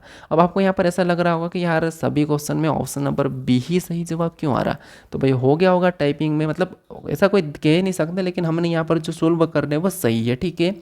अब बढ़ते हैं प्रश्न 20 पे। अब 20 नंबर का प्रश्न दिया, ये भी हमारा रक्त संबंध का ही है, दूसरी टाइप का प्रश्न है। प्रश्न क्या कह रहा है, क्योंकि यूपी पुलिस में रक्त संबंध के प्रश्न आपको देखने को मिलेंगे ही मिलेंगे, ठीक है। प्रश्न क्या कह रहा है, प्रश्न कह रहा है कि सविता ने एक लड़के का परिचय अपने मामा के पिता, यहाँ पर क्या कह रहा है, एक लड़के का परिचय में, देखिए इसको भी डायग्राम से सोल्व करता हूँ। क्या कह रही है कि सविता ने एक लड़के का परिचय, मान लो ये लड़का है, ठीक है, मैं यहाँ पर लड़के का लिख देता हूँ, ये लड़के, ठीक है, ये लड़के का, ये लड़का है, तो ये लड़का है, ठीक है, मैं यहाँ पर लड़का बना देता हूँ, ये लड़का है, ठीक है, और सविता ने, तो यहाँ पर मैं इधर सविता कर देता हूँ क्योंकि आपको समझ में आ जाए। तो ये सविता है, ये क्या है, सविता है, ठीक है, ये क्या है, सविता है। तो यहाँ पर क्या कह रहा है कि सविता ने एक लड़के का परिचय अपने मामा के, अपने मामा का मतलब क्या है कि सविता की एक तो पहले माँ होगी, सविता की माँ है, अपने मामा यानी कि सविता के माँ का भाई होगा, मतलब इसका मामा मतलब भाई हो जाएगा, मामा के भाई, यानी कि यहाँ पर क्या करें, अपने मामा के पिता, अपने मामा का मतलब मामा का भाई के पिता मतलब इसका पिता, अब पिता मतलब माँ का ही पिता हो जाएगा, ठीक है। तो पिता, यहाँ पर मैं पिता लिख देता हूँ, पिता की एकलौती बेटी का मतलब क्या होता है, अपने पिता की एकलौती बेटी मतलब वो उसकी ही माँ हो जाएगी, ठीक है। बेटी के बेटे के रूप में दिया, बेटी के बेटे के रूप में दिया, तो मतलब उसकी ही माँ का वो जो लड़का है वो उसका बेटा है, ठीक है, समझ में आ चुका, बेटा है। तो बेटे के रूप में दिया है, तो लड़का सविता से किस प्रकार संबंधित है। प्रश्न ये पूछ रहा है कि लड़का सविता से किस प्रकार संबंधित है, मतलब जो लड़का है वो सविता का क्या लगेगा ये बताना है। तो वापस से देखिए, सविता ने एक लड़के का परिचय अपने मामा के पिता, अपने मामा के पिता मतलब अपनी माँ का भाई, मामा के पिता मतलब ये रहा ऊपर अपना नाना, मामा के पिता की एकलौती बेटी मतलब वो खुद ही हो जाएगी सविता की माँ, ठीक है। एकलौती बेटी कहा तो वो खुद ही हो जाएगी, बेटी के बेटे के रूप में करा मतलब एकलौती बेटी का बेटा, वो जो लड़का है वो बेटा है। तो इसका मतलब ये है कि जब इसकी माँ है और उसका ये बेटा है तो ये आपस में तो क्या हो जाएंगे, भाई बहन होंगे। तो लड़का सविता से किस प्रकार संबंधित, तो सविता का वो जो लड़का वो क्या लगेगा, भाई लगेगा। तो भाई ऑप्शन में देखेंगे तो ऑप्शन नंबर सी में दिया है, तो ऑप्शन नंबर सी हमारा यहाँ पर सही जवाब हो जाएगा। तो परिचय है या फिर इशारे करने वाले प्रश्नों को आपको खुद को लेके भी सोल्व करना है, ठीक है। अब बढ़ते हैं प्रश्न 21 पे। अब 21 नंबर का प्रश्न दिया है, प्रश्न यह हमारा रैंकिंग वाला प्रश्न है। प्रश्न कह रहा है कि रोहन एक कक्षा में ऊपर से 7वें स्थान पर और नीचे से 26वें स्थान पर है, कक्षा में कितने छात्र हैं। तो यहाँ पर आपको रैंकिंग वाला प्रश्न है और आपको बताना कि रोहन एक कक्षा में ऊपर से 7वें स्थान पर है और नीचे से 26वें स्थान पर है, तो कक्षा में कुल कितने व्यक्ति थे ये आपको बताना, कुल कितने छात्र हैं। जब आपको ऊपर नीचे दाएं बाएं आइट साइड के जो भी ऐसे नंबर दिए जाते हैं, मतलब स्थान दे दिए जाते हैं, और कुल निकालना है, तो आपको क्या करना होता है, दोनों को जोड़ के एक माइनस कर देना है। जैसे यहाँ पर क्या करेंगे कि ऊपर से कौन सा है, तो ऊपर से 7वां है, और नीचे से कौन सा है, तो नीचे से 26वां है, तो दोनों को जोड़ देंगे। तो इन दोनों को अगर हम यहाँ पर प्लस कर देंगे तो कितने हो जाएंगे, तो ऊपर से 7वां है, ठीक है, मैंने 6 लिखा यहाँ पर, ऊपर से कितना है तो 7वां है और नीचे से 26वां है, दोनों को जोड़ देंगे तो यहाँ पर कितने हो जाएंगे 33 हो जाएंगे। और दोनों को जोड़ के आपको पता होगा कि हम क्या करते हैं, दोनों को जोड़ के एक माइनस कर लेते हैं बताने के लिए, कुल बताने के लिए। तो एक माइनस कर देंगे तो यहाँ पर कितने निकल जाएंगे, तो दोनों को जोड़ देंगे 33, 33 में से एक माइनस करेंगे तो 32 आ जाएंगे, यानी कि यहाँ पर कुल कितने छात्र हैं, तो वो 32 है। तो ऑप्शन नंबर बी हमारा यहाँ पर सही जवाब हो जाएगा। अब आपको हो कि यहाँ पर हमने एक क्यों माइनस किया, तो एक बार जो रोहन है वो डबल गिना जाता है, ठीक है। जैसे ऊपर से गिनेंगे तो 7वां, नीचे से गिनेंगे तो 26वां है, तो कुल पूछा है तो वो एक बार वो क्या है कि डबल गिना जाता है, इसीलिए हम क्या करते हैं, एक माइनस करते हैं, ठीक है। अब बढ़ते हैं प्रश्न 22 पे। अब 22 नंबर का प्रश्न दिया है, यहाँ पर ये भी हमारा रैंकिंग वाला प्रश्न, लेकिन यहाँ पर छोटा बड़ा ये वाला प्रश्न, जैसे हम कहते हैं ना कि ए बी से भारी है, बॉक्स है तो कुछ है, तो ऐसे प्रश्न बनते हैं, उसी टाइप का है। तो यहाँ पर प्रश्न क्या करा, प्रश्न करा कि पी क्यू आर एस और टी की अलग अलग लंबाइयाँ है, यहाँ पर लंबाइयाँ दी गई है, मतलब मैंने यहाँ पर आपको इस प्रकार सोल्व कराऊंगा, ये सबसे लंबा, फिर ये छोटा, फिर ये उससे छोटा, फिर ये छोटा, फिर ये छोटा, इस प्रकार का, ठीक है। लाइन खींच के तो समझ जाना। तो यहाँ पर क्या कह रहा है कि पी क्यू आर एस और टी की अलग अलग लंबाइयाँ हैं। अब कह रहा है कि आर टी से लंबा है, जो आर है वो टी से लंबा है। तो यहाँ पर मैं क्या करता हूँ, आर को क्या करता हूँ, आर को मैं टी से लंबा बनाता हूँ। आर क्या है, टी से लंबा है, तो ये मैंने आर को टी से लंबा, तो टी को इससे नीचे बनाऊंगा, ठीक है, क्योंकि टी छोटा हो जाएगा, आर क्या है टी से लंबा है। यहाँ पर कहा था ना कि आर टी से लंबा है, तो यहाँ पर मैंने आर को टी से लंबा बना लिया। उसके बाद यहाँ पर कह रहा है कि आर टी से लंबा है परंतु पी से छोटा है, परंतु पी से छोटा है। आर टी से तो लंबा है लेकिन परंतु पी से छोटा है, इसका मतलब पी से बड़ा ही होगा, क्योंकि इसने कहा कि पी से छोटा है कौन, आर। तो यहाँ पर मैंने पी को भी बना लिया, अब पी को बड़ा बनाया। अब आगे कह रहा कि एस क्यू से लंबा है, एस जो है क्यू से लंबा है परंतु टी से छोटा है। यहाँ पर क्या कह रहा है, एस क्यू से तो लंबा है लेकिन टी से छोटा है, इसका मतलब एस टी से छोटा हो जाएगा और क्यू से लंबा हो जाएगा, क्या हो जाएगा, क्यू से लंबा हो जाएगा, ठीक है। तो एस क्यू से तो लंबा है लेकिन टी से छोटा है, तो ये भी सही है। अब प्रश्न क्या पूछ रहा, प्रश्न करा कि इनमें से कौन सबसे लंबा है। तो अब यहाँ पर आप आसानी से बता दोगे कि सबसे छोटा क्यू है और बीच का टी है और सबसे लंबा पी है। बीच का टी है, सबसे छोटा क्या है, सबसे छोटा क्यू है, और सबसे लंबा पूछा तो सबसे लंबा पी है, तो ऑप्शन नंबर सी हमारा यहाँ पर सही जवाब हो जाएगा। आसान सा प्रश्न है और ये प्रश्न आपको आना चाहिए। अब बढ़ते हैं प्रश्न 23 पे। अब 23 नंबर का प्रश्न दिया है, प्रश्न करा कि 5:25 बजे घड़ी की दोनों सुइयों के बीच कोण ज्ञात कीजिए। मतलब किसी भी घड़ी में 5:25 हो रहा है तो वहाँ पर घड़ी और घंटे, यानी कि मतलब घड़ी में घंटे और मिनट की सुई की दोनों सुई के बीच की कोण कितना बनेगा, ये प्रश्न पूछ रहा है। तो देखिए एक तो हम यहाँ पर क्या करते हैं 11/2 गुणे है हर से गुणा ये वो करके ना हम सूत्र लगाते हैं। आपको सूत्र लगाने की ज़रूरत नहीं है, आपको यहाँ पर घड़ी बना लेना, घड़ी आपको पता होगी। हालांकि देखिए घड़ी बनाने की ज़रूरत नहीं, लेकिन मैं बस समझाने के लिए आपको बना रखा हूँ, ठीक है। आप डायरेक्ट अभी कर सकते हैं। ये हमारे पास क्या है, एक घड़ी है। अभी यहाँ पर घड़ी है तो घड़ी में देखिए सबसे पहले ऊपर क्या रहता है 12 रहता है, नीचे क्या रखा 6 रहता है, इधर साइड में क्या आता है 9 रहता है, और यहाँ पर क्या रहता है 3 लिखा रहता है। यहाँ पर 1 तो यहाँ पर 2, यहाँ पर क्या है 4 तो फिर यहाँ पर 5, और यहाँ पर कितना है 7 तो फिर यहाँ पर 8, यहाँ पर कितना हो जाएगा 8 हो जाएगा, ठीक है। ये मैंने घड़ी बना ली है। यहाँ पर कितना हो गया 8, 9 के बाद यहाँ पर 10 और यहाँ पर 11, ठीक है, ये घड़ी है। अब यहाँ पर ये कह रहा है कि किसी घड़ी में 5:25 है, मतलब 5:25 है, तो यहाँ पर हम बनाते 5:25, तो मान लो 5 बजेगी तो कांटा कहाँ पर रहेगा, तो ये जो घंटे का कांटा वो यहाँ पर रहेगा, ये घंटे का कांटा 5 के आसपास। और 25 से इसका मतलब क्या है कि देखिए 25 से मतलब मिनट का भी कांटा यहीं पर रहेगा, 25 पे ही रहेगा, ठीक है। तो दोनों ही यहाँ पर कांटे पास में ही रहेंगे, मतलब थोड़ा सा घंटे का कांटा आगे रहेगा। तो हमें यहाँ पर ये बताना है कि इनके दोनों सुइयों के बीच का कोण ज्ञात करना है। तो देखिए अब इनमें घंटे का कोई अंतर है तो आप कहोगे कि नहीं, दोनों कांटे पास में, एक भी घंटे का अंतर नहीं है, तो घंटे का कोण तो 0 हो जाएगा। घंटे का कोण 0 हो जाएगा, 0 डिग्री बन रहा है। अब मिनट का आपको पता होगा कि देखिए घंटे का 1 घंटे का अंतर रहता है वहाँ पर 30 डिग्री, 2 घंटे मतलब 60 डिग्री, 3 घंटे मतलब 90 डिग्री, वो घंटे के कोण में होता है। लेकिन मिनट और सुई के बीच में घंटे का कोण नहीं है, मतलब घंटे का अंतर नहीं है। तो यहाँ पर क्या करेंगे, अभी मिनट देखेंगे। और मिनट आपको पता है कि यहाँ पर कितनी 25 मिनट है, कितनी 25 मिनट है, ठीक है, कितनी 25 मिनट है। तो जब 25 मिनट दी है तो आपको पता है कि मिनट की सुई आपको पता है 1 मिनट में आधी डिग्री का कोण बनाती है। यहाँ पर 25 मिनट है तो 25 का आधा मतलब आधी डिग्री, मतलब 25 को काट देंगे तो यहाँ पर कितने बचेंगे, 12.5 बचेंगे। तो एक मतलब 25 मिनट में कितना कोण बनाएंगी, 12.5 डिग्री का कोण बनाएगी। कितना, 12.5 डिग्री का। तो क्योंकि यहाँ पर तो हमको इनको प्लस करना था, लेकिन यहाँ पर 0 है तो प्लस करने की ज़रूरत नहीं है, क्योंकि 0 है। तो यहाँ पर कितना, 12.5 निकला है।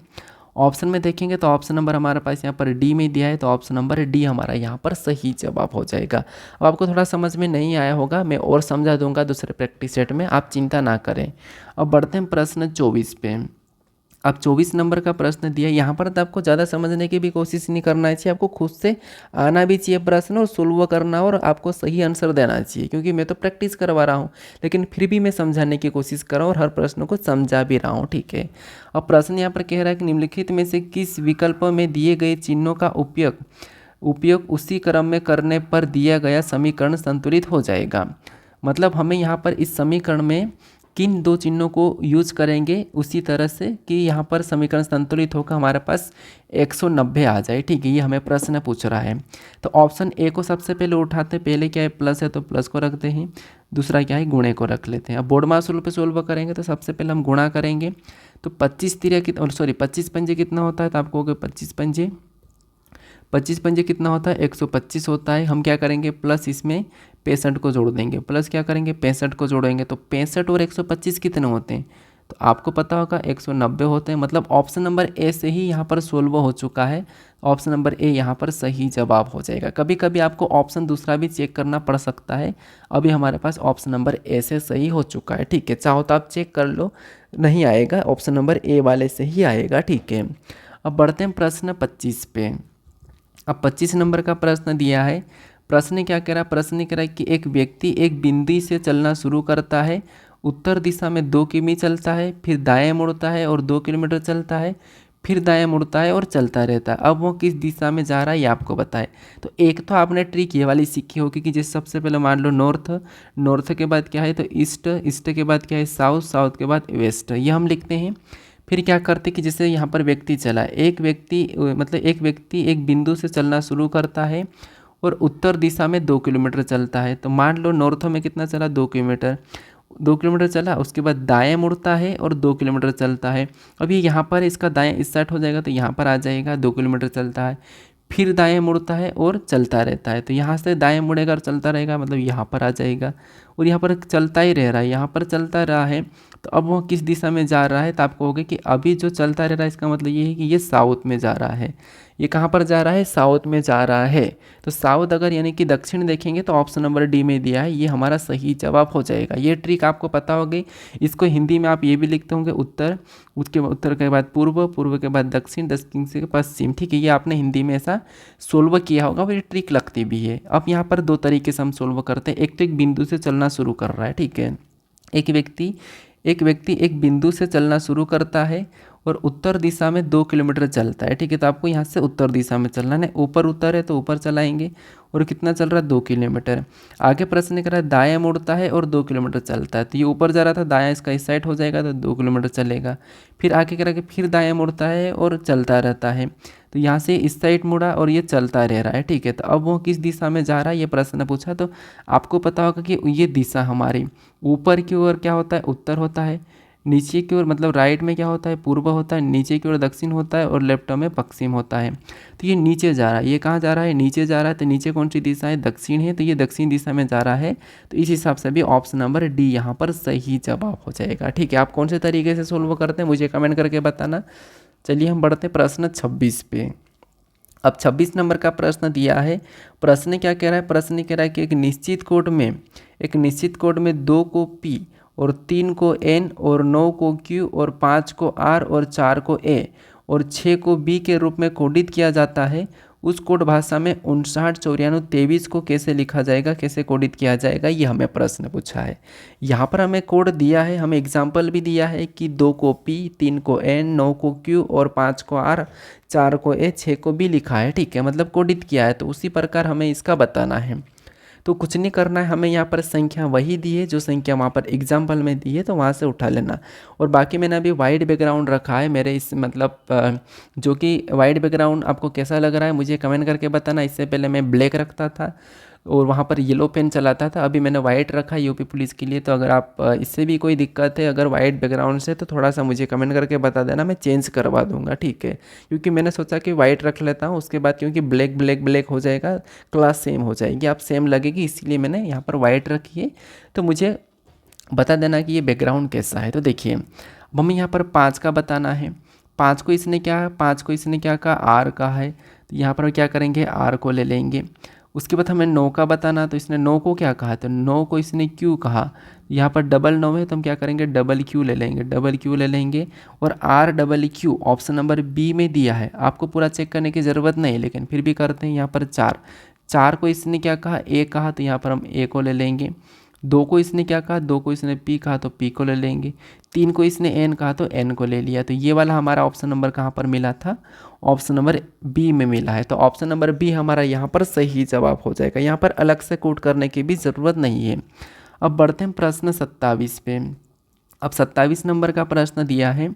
प्रश्न क्या कह रहा है, प्रश्न कह रहा है कि निम्नलिखित शब्दों को अंग्रेजी शब्दकोश में उनके क्रम के अनुसार व्यवस्थित करें। मतलब इनके अंग्रेजी शब्दकोश के क्रम के अनुसार व्यवस्थित करना है। ठीक है, हमारा कॉन्टेक्ट लिस्ट वाला प्रश्न, यानी कि जिसके भी आप आर के नाम से नंबर सेव करोगे उसके हिसाब से ये। ठीक है, यहाँ पर RES यानी कि RE तक तो हमें यहाँ पर कन्फर्म दिख रहा है कि देखिए RE काट देंगे, RE यहाँ पर भी RE, यहाँ पर भी RE, यहाँ पर भी RE काटा।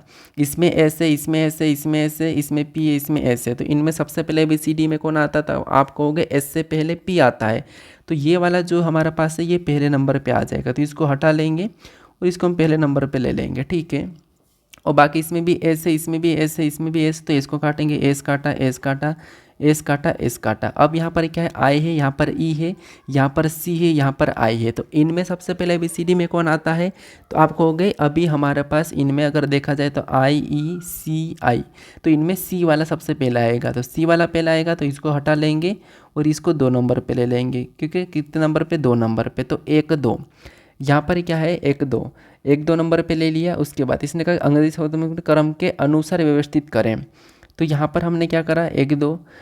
उसके बाद यहाँ पर देखिए 1 नंबर पे ही आएगा, लेकिन इसने क्या कहा, दूसरा नंबर वाला दूसरे पे आएगा। ठीक है, इसका ये कहना है। यहाँ पर ऑप्शन में मुझे कुछ मिस्टेक लग रही, कोई बात नहीं, हम इसको पूरा निकाल लेते हैं। इसमें IEE, तो अब यहाँ पर आई में से ई सबसे पहला आता, तो ये जो वाला है चौथे नंबर वाला यहाँ पर क्या आ जाएगा, ये वाला तीसरे नंबर पर आएगा, ये वाला कितने, तीसरे नंबर पे आएगा। तो यहाँ पर देखिए, सॉरी यहाँ पर मिस्टेक नहीं है, मतलब यहाँ पर जो क्या है, यहाँ पर तीसरे नंबर पे आ जाएगा। तो सबसे पहले हमने इसको तीसरे नंबर पे ले लिया। अब इनमें 2 बचा, यहाँ पर आई है, आई को काट दिया।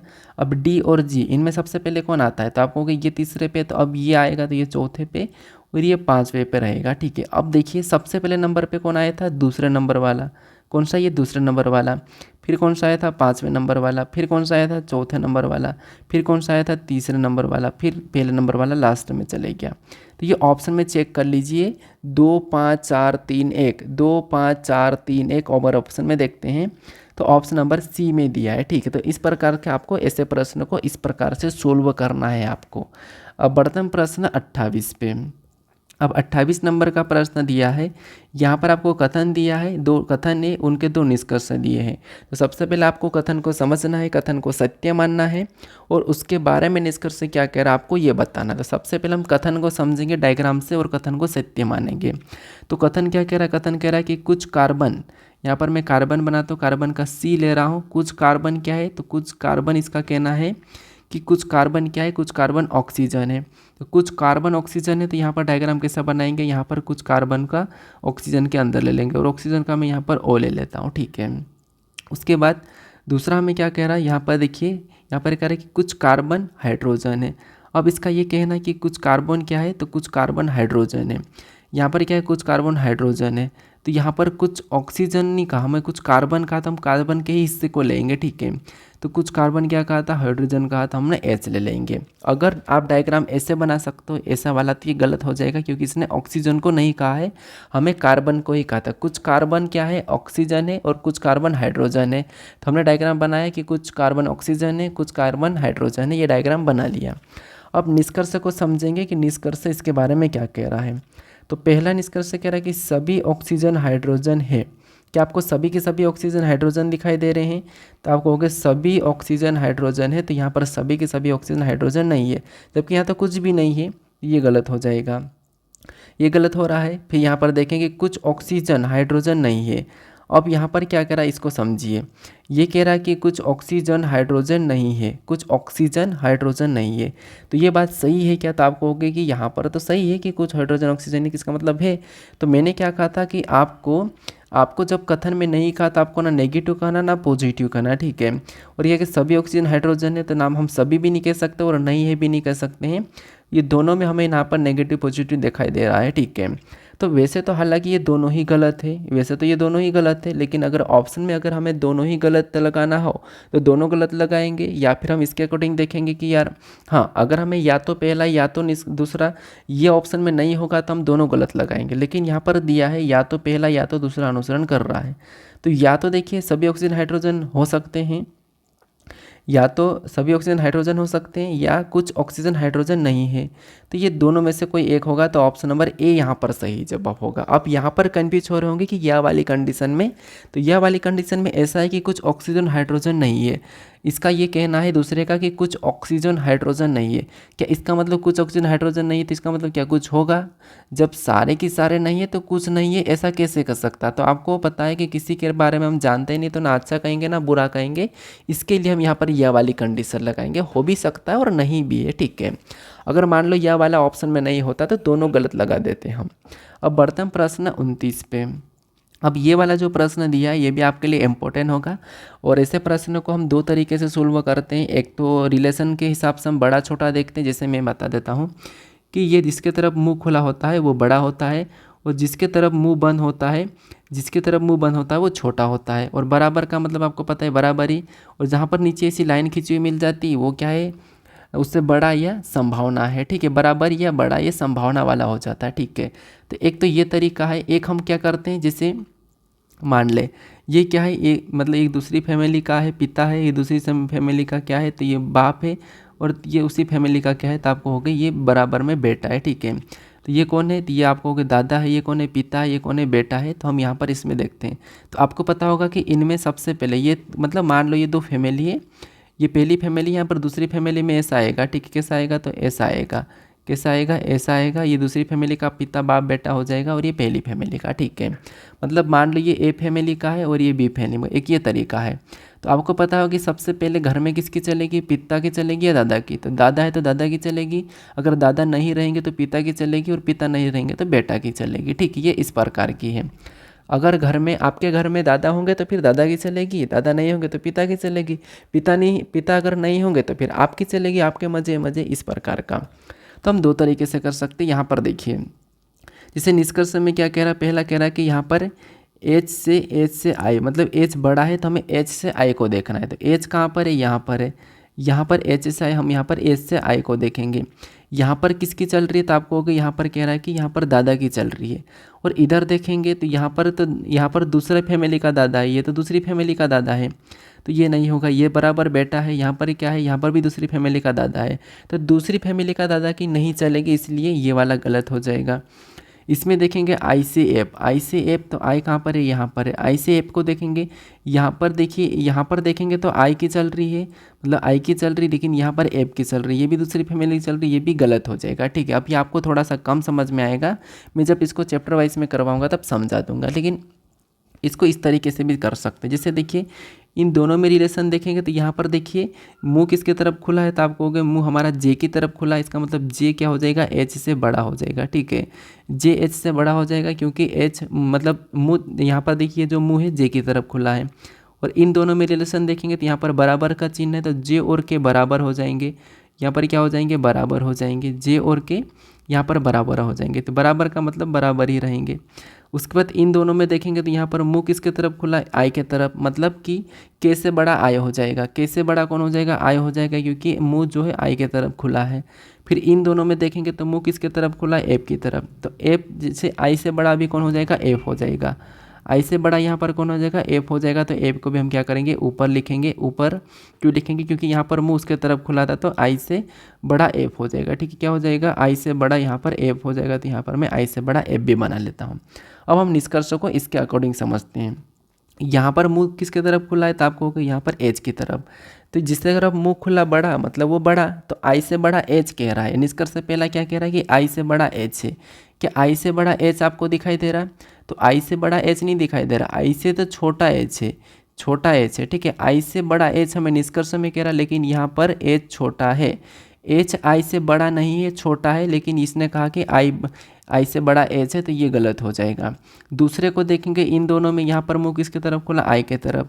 क्या आई एफ से बड़ा है क्या, क्योंकि मुंह जिसकी तरफ खुला वो बड़ा, तो एफ से बड़ा आई है क्या, तो आप कहोगे नहीं, एफ से बड़ा आई नहीं है, यहाँ पर तो एफ बड़ा है आई से, तो ये भी गलत करा। तो इस तरीके से भी आप प्रश्न को सोल्व कर सकते हो। यहाँ पर न तो पहला न तो दूसरा सत्य है, तो यहाँ पर ऑप्शन नंबर ए यहाँ पर सही होगा। दोनों ही यहाँ पर अनुसरण नहीं करते हैं। ठीक है, अब बढ़ते हैं प्रश्न 30 पे। अब 30 नंबर का प्रश्न दिया है, ये भी हमारा कर वाला प्रश्न है। मतलब यहाँ पर क्या होता है कि हम ये हमारा एक जैसे कि हमें यहाँ पर कथन दिया जाता है, कथन को समझना है और कथन के अकॉर्डिंग हमें किन्हीं दो विकल्पों को उनके अकॉर्डिंग फिट करना है। जैसे कथन को समझ लीजिए, कथन यहाँ पर दिया है। कथन क्या करा कि यदि सरकार कर लगाती है तो सुविधा भी देती है। मतलब ये है कि अगर आपको किसी ने कुछ बोला है तो उसके बदले में आपको कुछ देगा भी, इस हिसाब से। ठीक है, तो अगर सरकार कर लगाती है तो सुविधा भी देगी। तो ये देखिए, कर लगाई तो सुविधा देगी, अगर कर नहीं लगाई तो सुविधा नहीं देगी। दोनों ही पॉजिटिव होना चाहिए या फिर दोनों ही नेगेटिव होना चाहिए। इसमें क्या है कि दोनों ही पॉजिटिव है, कि अगर यदि सरकार कर लगाती है तो सुविधा देगी, अगर सरकार कर नहीं लगाई तो सुविधा भी नहीं देगी। तो आपको पॉजिटिव या फिर नेगेटिव ऑप्शन में लगाना है। तो हम चेक करते हैं किस में पॉजिटिव है किस में नेगेटिव है। जैसे सरकार ने कर लगाया, अब देखिए यहाँ पर मैच क्या होगा, अगर सरकार ने कर लगा दिया तो सरकार क्या देगी, सुविधा देगी। तो इसका मतलब ये ए और सी यहाँ पर मैच होंगे कि अगर सरकार ने कर लगाया तो सरकार सुविधा भी देगी, तो ऐसी होगा। अब दूसरा देखिए, सरकार ने कर नहीं लगाया तो सरकार सुविधा भी नहीं देगी, तो बी और डी मैच होगा। तो या तो ऑप्शन में आपको बी और डी देखने को मिलेगा या आपको ए और सी देखने को मिलेगा, क्योंकि यही वाले मैच करेंगे। ए और सी, कर लगाए तो सरकार सुविधा देगी और सरकार ने कर नहीं लगाया तो सरकार ने सुविधा नहीं दी। ठीक है, तो बी डी या ए सी ऑप्शन में चेक कर लीजिए कहाँ पर है। तो आपको यहाँ पर बी डी देखने को नहीं मिल रहा है, लेकिन आपको ए सी देखने को मिल रहा है, तो ऑप्शन नंबर डी यहाँ पर सही जवाब हो जाएगा। आप यहाँ पर नेगेटिव भी लगा सकते हैं, पॉजिटिव भी, आपको कोई एक मिलेगा। जैसे कि हमें मिला है ए ने, मतलब ए में दिया है कि सरकार ने कर लगाया तो सरकार ने सुविधा दी, तो ये पॉजिटिव होगा। अगर मान लो ये ऑप्शन में नहीं रहता, ऐसी नहीं रहता, तो आपको बी डी ऑप्शन में मिलता, फिर सरकार ने कर नहीं लगाया तो सरकार ने सुविधा नहीं दी, आपको फिर ऑप्शन में मिल जाता। ठीक है, तो इसके आधार पर ऑप्शन नंबर डी यहाँ पर सही जवाब होगा। अब बढ़ते हैं प्रश्न 31 पे, और ये जो आपके लिए टेस्ट क्वेश्चन है, हमने सबसे फर्स्ट नंबर पे नंबर एनालॉजी के प्रश्न को सोल्व किया था, तो ये भी नंबर एनालॉजी का प्रश्न है।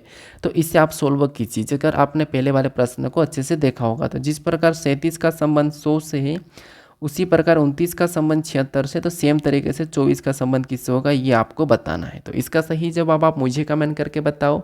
बाकी हमने अभी यहाँ पर 30 प्रश्न कवर करे हैं, तो आपको ये प्रैक्टिस सेट कैसा लगा ये मुझे कमेंट करके बता दो। और किस चैप्टर के प्रश्न को मैं ऐड करूँ और बैकग्राउंड चेंज करूँ या नहीं करूँ ये भी मुझे कमेंट करके बता दो। और आपने इन 30 प्रश्नों में से कितने प्रश्न सही कर रहे हैं ये भी मुझे कमेंट करके बताना, ठीक है।